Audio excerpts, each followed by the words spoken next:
This is an unabridged reading of Beyond the War of Thorns, Chapter 2, Part 2. Later that night, the moon shone brightly over Darkshore's forests, illuminating the area and casting a faint glow through the canopy overhead. Sira Moon Warden, one of the Banshee Queen's top generals, had been slain moments ago, and the Alliance were now cleaning up the few enemy holdouts still fighting in the southern edge of the warfront. "Shields up!" yelled Commander Odin Forge while he stretched out his left hand in front of him, hovering high above the battlefield as he sat atop his armored war steed.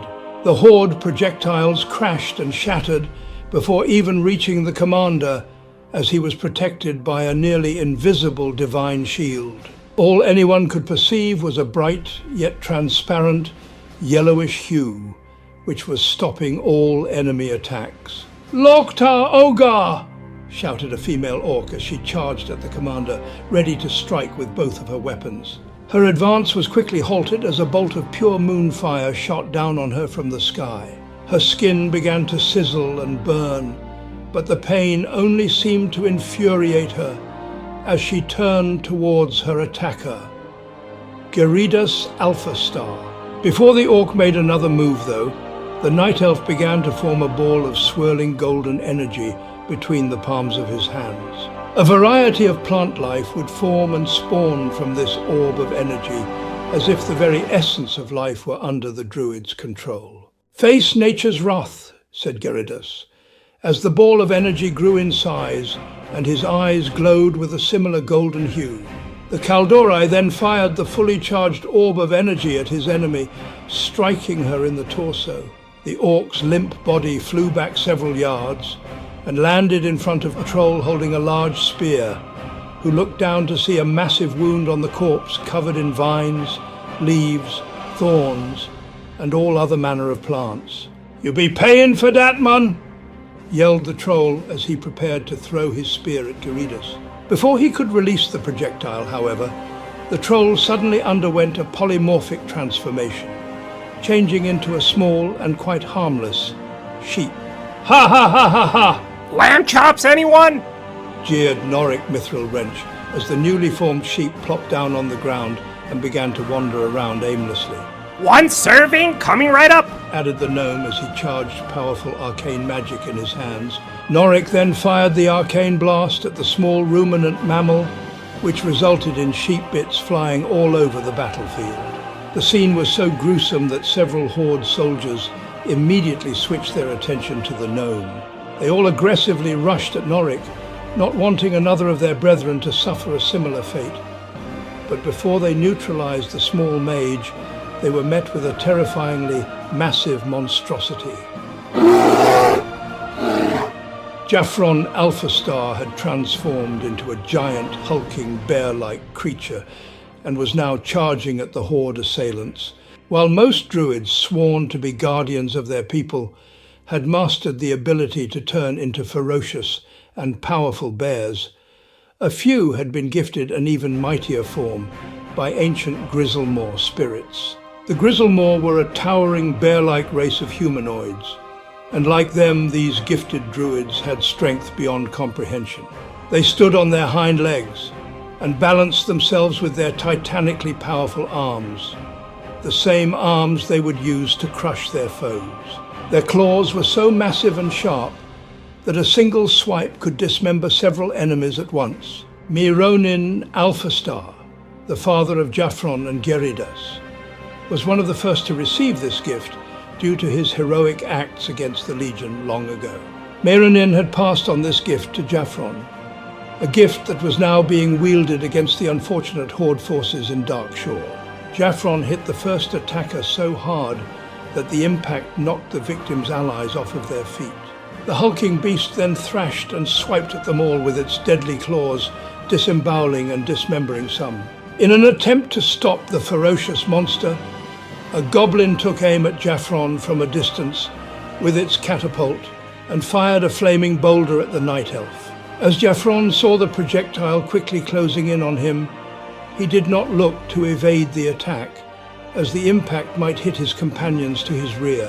Instead, he transformed his brown fur into hardened bark, which protected him from lethal damage. Jaffron, may your wounds find swift healing. A prayer was heard behind the injured night elf. The voice was of Sula's high beacon, who was extending his hand out towards the druid. A yellow glow was emanating from the priest as he prayed, which completely engulfed Jaffron and healed all of his wounds. The dwarf's healing energy then extended beyond the night elf and mended additional allies around the druid. Upon seeing this, the goblin and the other Horde members remaining lost all hope of obtaining any sort of victory. The large monstrous bear they had damaged was now unscathed and charging in their direction once more. "Run!" yelled the panicked goblin as he leapt from the catapult, and then shuffled his little legs as fast as they could into the southern forest. The other Horde soldiers also turned and attempted to run towards safety, but a sudden blast of freezing cold energy stopped them in their tracks. Freeze! Shouted Vickers Wintersnap as the goblin and the other fleeing Horde found their legs encased in ice and stuck to the forest floor. This will bring my kill count to 32, continued the gnome as the temperatures dropped even more, and blue and grey clouds began hovering overhead. Razor-sharp icicles then began to fall from the sky, impaling the captive soldiers and leaving their stiffened, upright bodies displayed in a sort of macabre work of art. Too easy. Vic, your showboating has allowed 2 of them to escape, interjected Norik, as he pointed at a pair of Horde soldiers running for their lives, far from the gnomes and the Alliance troops. "Well, can't you blink over there, Norik?" responded Vickers, as he shot his hands up in the air in protest. "Do I have to do everything?" "Vic," answered the teal-haired gnome, "I can't blink all the way of—" "Pipe down, you two," said Kalindra Swiftwing, while she approached the gnomes from behind, slightly startling the pair as her steps made no perceivable noise, and her night elf physiology allowed her to naturally blend in with the forest's moonlit foliage. "Luna and I will make sure that they do not escape," she continued, while lifting her elegant wooden bow. As the huntress took aim, Luna, the warden owl, swooped down on her first target, a forsaken soldier, and began to claw and swipe at his face. The undead attempted to swat Luna away, but the owl was too swift, and before long the Horde soldier found one of Kalindra's arrows, entering through his eye socket and penetrating the back of his skull. "Magnificent!" cheered Norik at the show of expert marksmanship. But the next target would be a much more difficult test of the night elf's skills. The female troll was now nearly out of Kalindra's range of vision, and several trees would likely obstruct any direct shot. Still, the huntress knocked one final arrow and drew her bow. "Slow and steady," whispered Vickers under his breath, as the 2 gnomes watched in eager anticipation. After a couple more seconds, Kalindra let the projectile fly. Astonishingly, the arrow swerved left and right, evading all of the obstacles in its path, as if the wind itself was pushing and pulling the projectile, ensuring that it reached its target. Finally, the arrow curved around a large group of trees and struck the troll through the temple. "Hooray!" cheered the 2 gnomes in unison, which prompted Kalindra to jump at the pair and hug the 2 in celebration. "Easy there, girl," said Norik as the night elf lifted the 2 diminutive mages. "I can't breathe," added Vickers, as Kalindra squeezed tighter. "It's all going dark." Victory!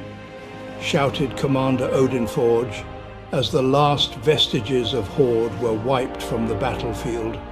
"We did it, little cat," said Jaffron to Draydara, as the pair of night elves looked over the ruins of the once thriving town of Oberdeen. "Yes, we did, brother," responded Draydara. "But remember, Jaffron, this is only the beginning." Indeed, this was only the beginning, as while northern Darkshore was now in the hands of the Alliance, the rest of the Kaldurai lands to the south remained in the grasp of Sylvanas's occupying forces. Still, celebrations could not wait for the victors that night, and while some cheered, others drank, and quite a bit others danced, and some others cried. After a few minutes of jubilee, however, Commander Odin Forge huddled his soldiers once more in order to unveil the next steps in this campaign. Not everyone, though, would be receiving his battle plans enthusiastically. "Come together, champions of the Alliance," called the commander. "This war is far from over, and we have to be ready for what is to come," he continued. "Our orders are to hold this ground until reinforcements arrive in the following days." "With all due respect, Commander," said Draydara as she emerged from the crowd of Alliance soldiers, "I will not be held back any longer. My vengeance has been delayed enough, so I will be continuing south before the sun rises tomorrow. Several other Kaldorei groups have already left, and I will not abandon my brethren." "I understand your sentiment, Draydara," responded Commander Odin Forge, slightly softening his words as to not directly antagonize the druid. "But to ensure success in this war, we must be patient. Once reinforcements arrive—" "No," interjected the Night Elf. "I was patient when the Alliance was unwilling to retaliate immediately after the Horde monsters destroyed Teldrassil. I was patient when I fought in Lordaeron before returning to Kalimdor. I was patient when I fought in this war all across Azeroth, but not in my homelands. My patience has run out," finished Draydara, as Jaffron Geridas and Kalindra stood behind her in support. "I see," responded the commander as he pensively looked down to the floor for a moment. "You're right," he added as he looked back up at the druid. "I cannot stop you, Draydara, nor can I hold back your Kaldorei brothers and sisters. All I can do is to wish you luck out there." "Give the Horde no quarter, and know that the rest of the Alliance will soon be at your side." Draydara and the other Kaldorei nodded in acknowledgement. "As for the rest of you," added Aldof as he turned towards the rest of the Alliance troops, "you have your orders. Those that are to stand guard tonight get to your posts immediately. The rest of you get some rest." "We will hold this ground for the Alliance!" The captain's words prompted the large crowd of soldiers to cheer loudly, and as the shouts quieted down, a handful of friends approached the four Kaldorei to offer some parting words. "Go with my blessing," said Lady Elizabeth, while lifting her hand up towards the small group of night elves. "And we mine as well," added Sulaz as he gestured a pattern towards the Kaldorei with his hand, keeping his index and middle fingers extended while the other fingers remained folded inward. "Arcanon Poros," finished Sulana, wishing the group good fortune in the Draenei's native tongue. The four Kaldorei then continued south on their warpath. The three druids and the huntress were adept at stealthily traversing these forests and at viciously hunting their unwitting prey. Skills that would come quite handy against the Horde invaders they would soon face.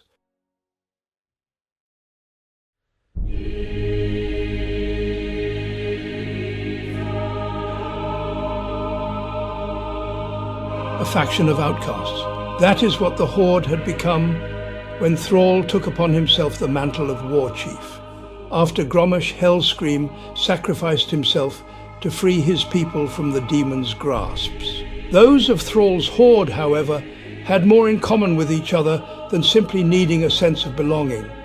They also upheld honor as the highest of values to the best of their abilities. "Pick up the pace!" shouted a large, muscular, and heavily armored black Tauren at his companions. As more and more groups joined the Horde, though, with a variety of new perspectives and worldviews, the original values began to erode. Finally, with Sylvanas Windrunner being named Warchief, the original ideals were all but supplanted by those of cold and often villainous pragmatism. Few individuals exemplified these values, as well as this group of Sylvanas loyalists, while they marched through Ashenvale, transporting the vilest of materials to be used on their enemies. "We need to get this new blight to the front lines by the end of the week," continued the Tauren from atop his giant armored black scorpion, as he waved on the caravan with his hulking spiked mace. "These new Horde were a sickness not only on the soul of the old Horde, but also on the very land that they walked on. As the group carried this sinister substance through the beautiful lush forest, a drop would fall to the ground every so often. A tiny drop was enough to kill all of the plants and living creatures within close proximity. Coupled with the dark magic many of this group practiced, as well as their blatant disregard for life in all of their actions, only death and decay were left in their wake. "Yo, Commander Direhoof," spoke up one of the loyalist soldiers, a troll with a fully shaved head and heavy face paint. "Dem pack Kodos be feeling the fatigue, you know. Maybe we should take a little break by the river, let 'em drink and cool off a bit, eh?" "What?" shouted the commander as he grabbed and lifted the troll by the neck, taking his frustration out on the subordinate. After a second, though, the Tauren realized that this was probably a wise choice, as they had been traveling from Orgrimmar with no rest up until now. "Very well," he said as he released the troll. "Take your break, weaklings." "Thank ya, Commander," responded the troll with a sigh of relief as he ran his hand across his bruised neck. The group then settled by the Falfaran River and began to drink, bathe in some cases, and generally get some rest. The commander, though, remained vigilant as he maintained a watchful eye on the surrounding areas. Several caravans had inexplicably gone missing in this territory over the last couple of weeks, and a couple of outposts had been destroyed by an unknown enemy, so the Tauren was on high alert. He had been promoted to the rank of commander recently and did not want to fail so early in his new position. Commander Iero Direhoof was one of the few remaining Tauren still fiercely loyal to the Banshee Queen. Most of his kinsmen had defected by now, or if still loyal to the war chief, they were clearly less than enthusiastic in executing any tasks handed to them. Iero had twisted the values of his native people to somehow fit in with Sylvanus's dark schemes. He, like those he led, were the virus ravaging the Horde, and as with any virus, they had to be purged for the host to survive. "This one has some fight in it," mocked a female goblin as she taunted a small fawn with a stick. A group of loyalists had captured a doe with her young offspring and were now tormenting the pair. "Ha! The mother is strong as well," said an orc, one of 3 individuals holding the doe in place with a series of ropes. "She'll make a fine meal after we've had our fun." As the mother deer cried out in anguish, 2 other loyalists toyed with the fawn, kicking it and slapping it. The young deer attempted to fight back, but was completely powerless, as it was bullied and abused. "Greetings, exemplary citizens of our glorious Horde," said Lao Yodapan, as he and Shin walked out from behind a nearby tree and startled the group of loyalists. "Would any of you fine and honorable soldiers be able to direct us to the nearest port? My cousin and I wish to return to Pandaria for some much-needed rest and relaxation." "Who are you?" asked the Forsaken while the 2 Pandaren continued their approach. "Do you come from Darkshore? On whose authority? Wait a minute. You're—" Before the undead could finish his sentence, Shin quickly dashed the remaining distance and slammed the palm of his hand into the loyalist's face, sending him flying back several yards. "Game's over, chumps," stated Shin, then quickly lowering his posture and leg, sweeping the other 4 soldiers off of their feet before they could react. The loyalists hit the ground hard and were momentarily stunned, a fact that Lao took full advantage of. "Stay down, friend," said the large Pandaren as he jumped high into the air and came down on an enemy's face with both feet, completely knocking the loyalist out as its skull was partially buried in the forest floor. "Why, I oughta!" the female goblin began to say as she recovered from the initial attack, but was swiftly cut off by Shin's next move. The monk struck her face with his bladed fist weapon as he jumped and whirled in the air, and a faint aura in the form of a green dragon lashed out from his body. The attack also hit another loyalist who was running at Shin, and both of his enemies' lifeless bodies flew through the air. "Too easy," remarked the monk as he landed back on the ground and swiftly switched to his fighting stance, ready to take on more opponents. "What's this?" said Commander Iero, as he noticed the commotion on the other side of the river, some distance away. Those traitors! Soldiers, attack! He shouted as Lao slammed his foot into another unfortunate opponent's face.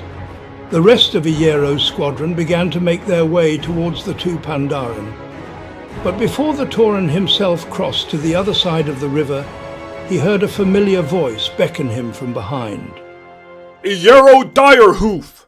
Called Kando Shatapath. Have you not seen enough dishonor from your war chief?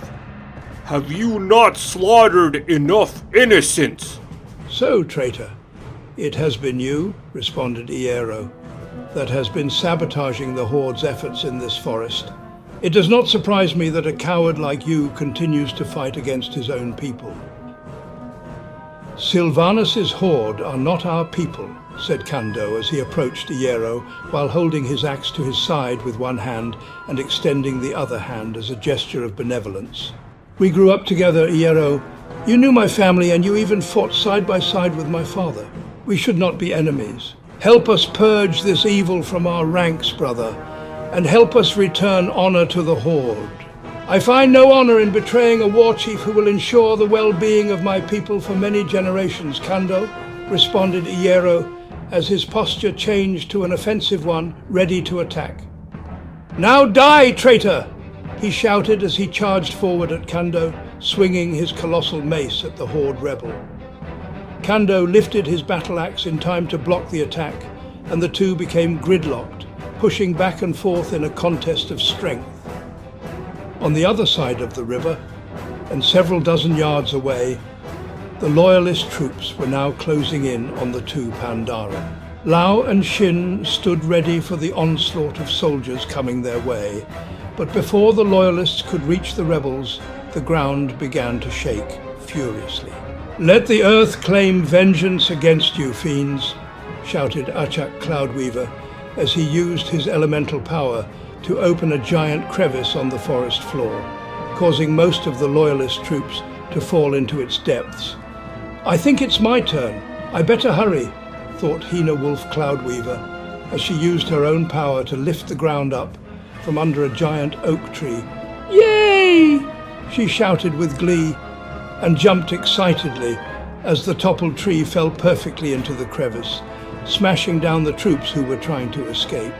Great job, Hina, chuckled Achak, and now I will banish these monsters with the very fire of the elements. The shaman then summoned molten lava from his hands, which shot out at the crevice, incinerating the tree and the Loyalists trapped underneath it. Remind me to never get on a shaman's bad side, remarked Lao as he gazed upon the multitude of incinerated enemies in the smouldering crevice.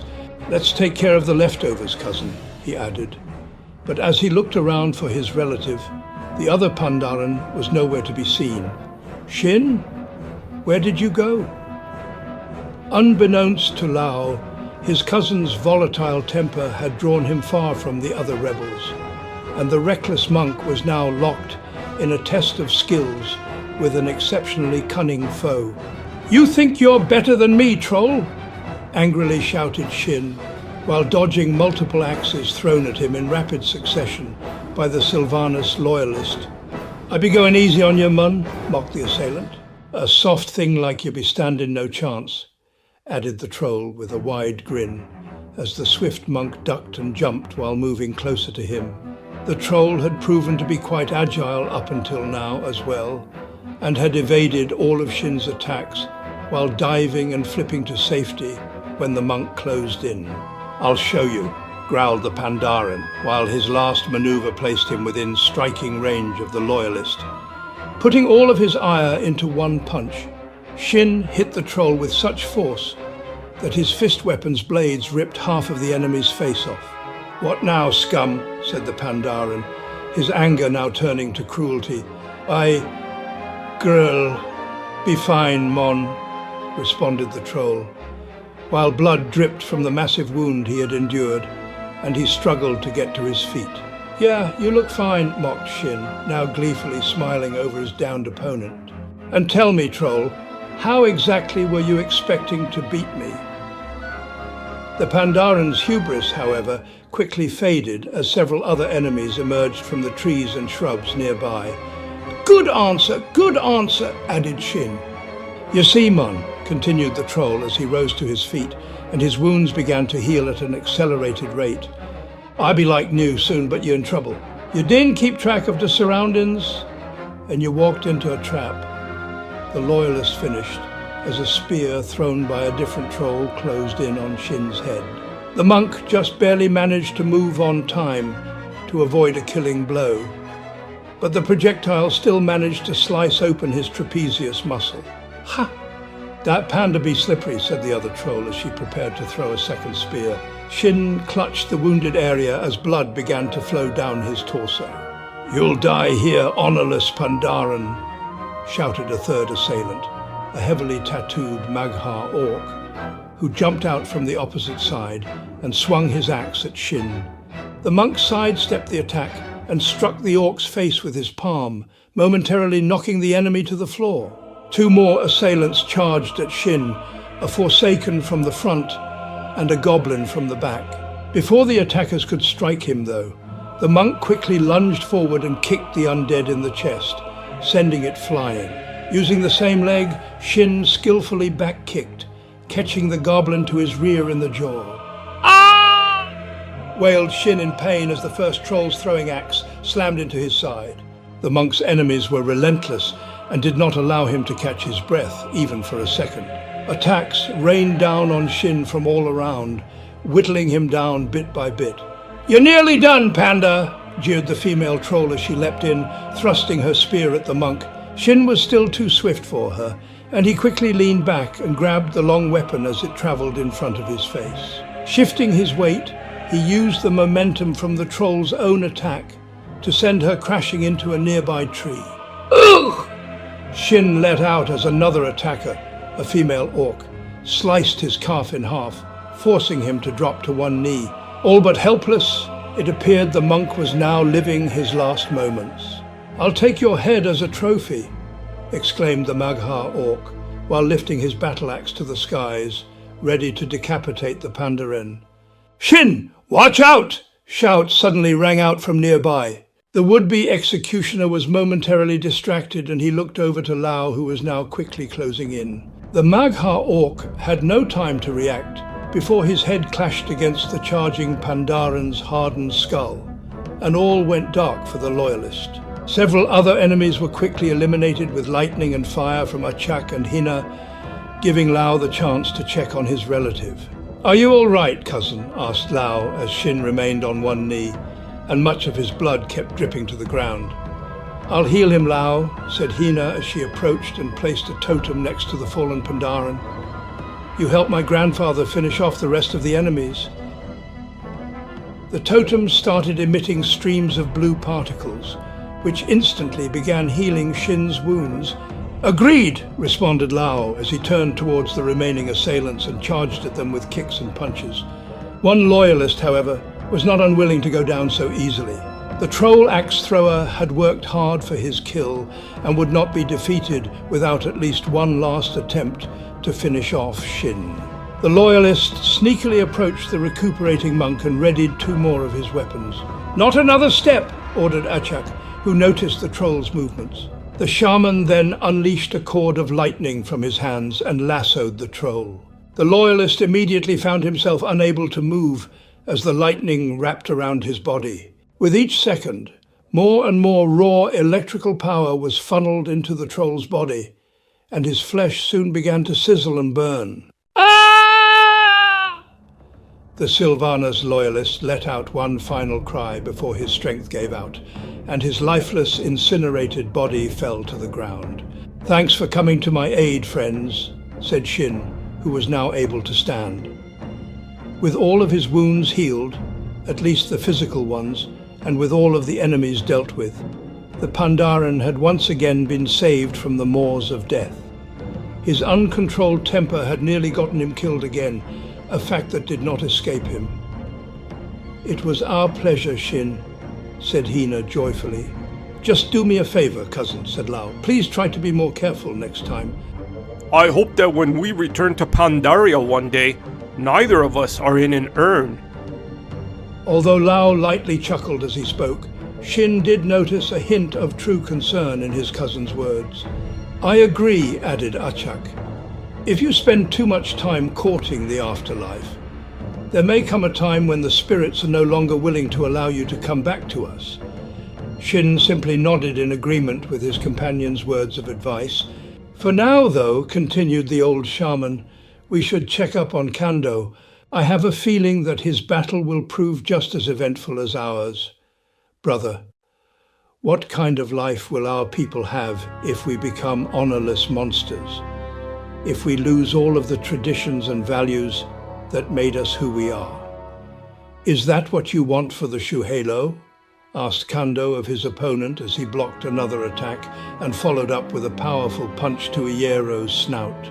"You say you fight for our people's lives, but all you do is make yourself the enemy of life." "Fool!" exclaimed Iero as he recovered quickly and charged at Kando.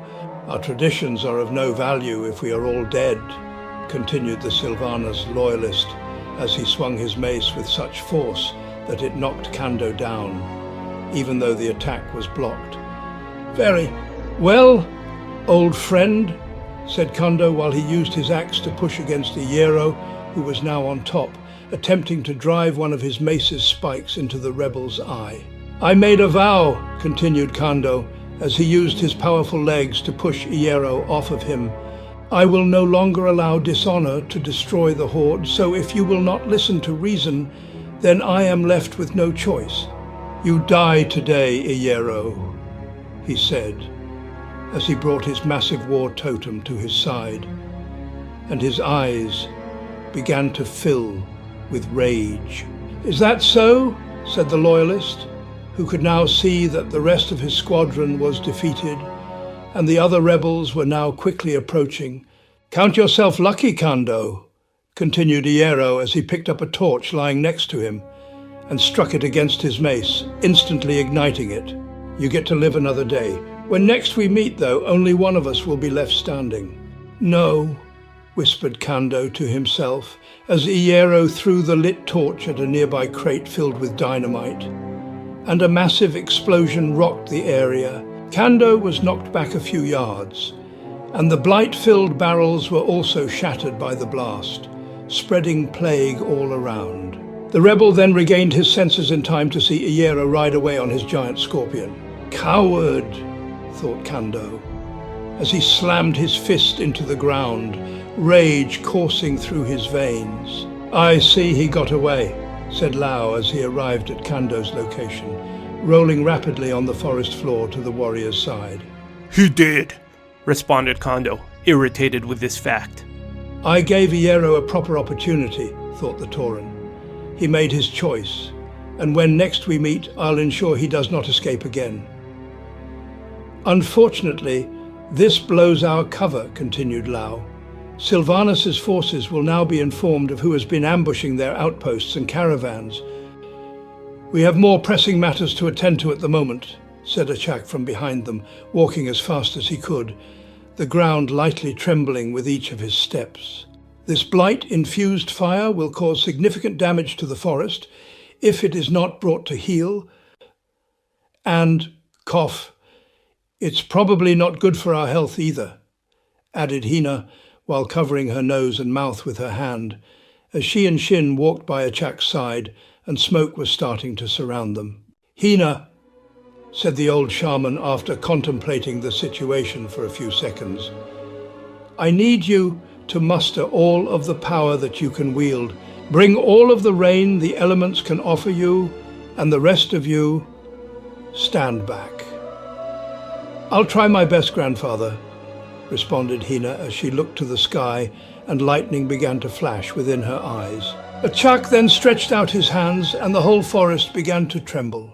Kando, Lao and Shin started to back away as rain began coming down on the group, and a giant chasm started to form in the middle of the river.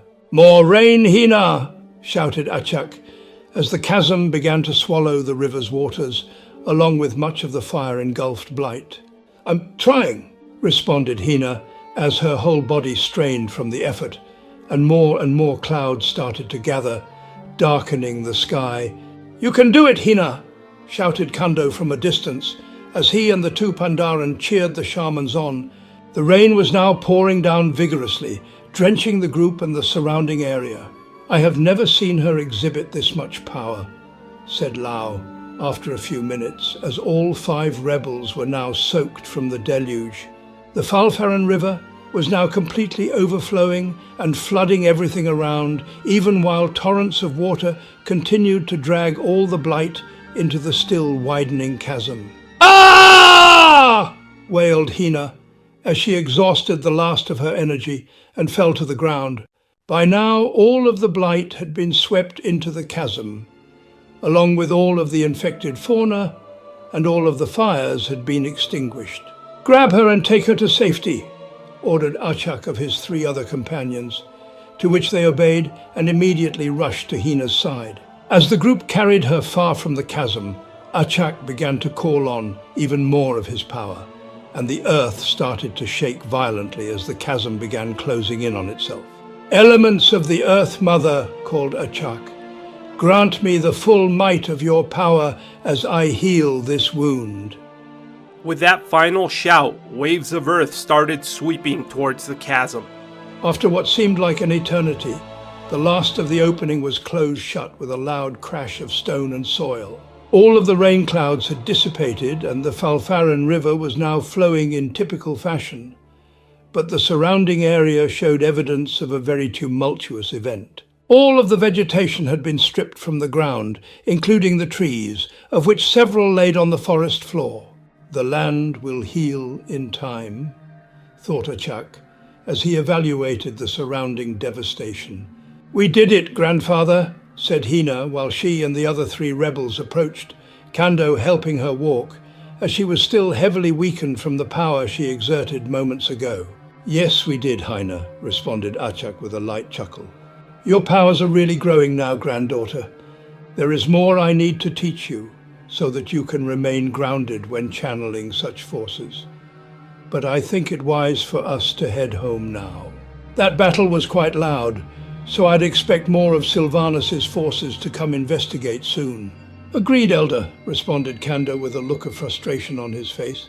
The warrior was still filled with anger and rage, and not all of it was aimed at Iero. His forgiving nature had once again failed him, allowing an honorless traitor to escape with his life, and now the enemy would know who was ambushing their soldiers. Still, there was nothing he could do at this moment except to try to control his fury. As the group disappeared west, the spirits of the forest would begin to heal the giant wound on the land almost immediately.